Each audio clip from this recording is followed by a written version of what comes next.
Hello there. This is the voice of the far north, the voice of the Arctic. Would you believe that this is May, and I don't know if you can see it, but if you look very closely at the shadows, you might see a little bit of white dust coming down.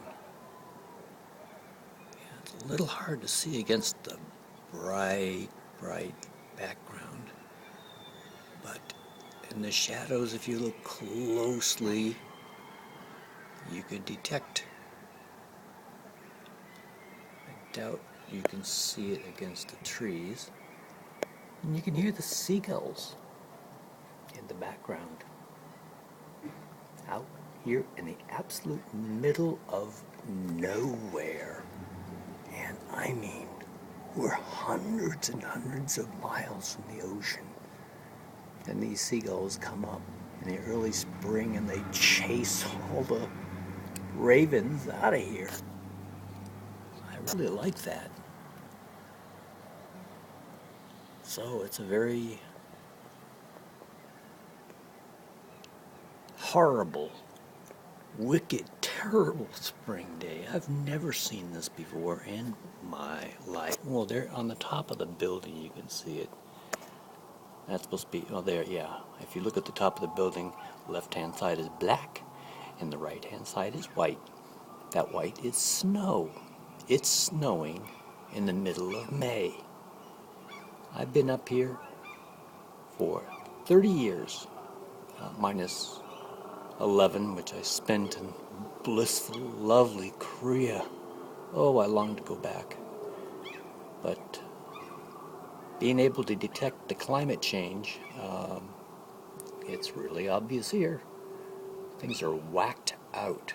2 years ago, on this date, I saw people jet skiing up the river in their little swimming suits on jet skis in water that was just above zero, jumping over icebergs.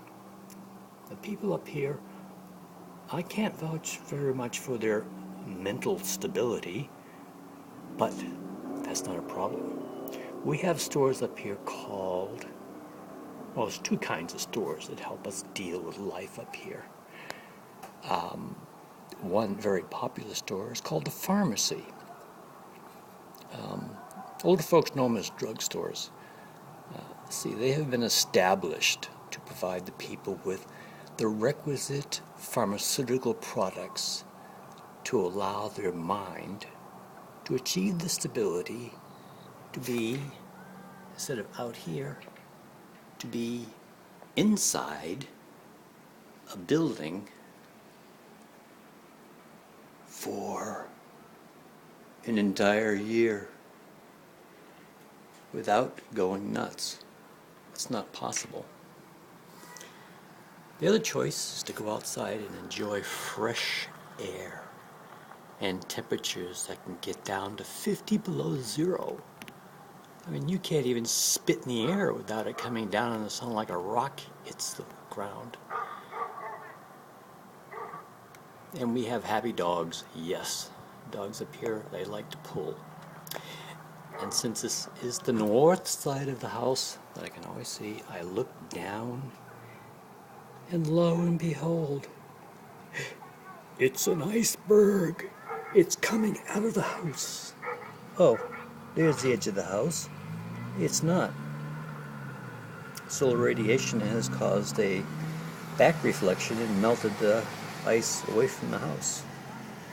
Well, this is the view I have until I put my webpage back on and say I'm available to go back and teach around human beings. Yes. That's my home. I came up here many years ago, and it's not the same. So I want to go back to my island in Korea. Yeah, enjoy the view of snow in the middle of May here. June's coming up, and I've seen snow in June.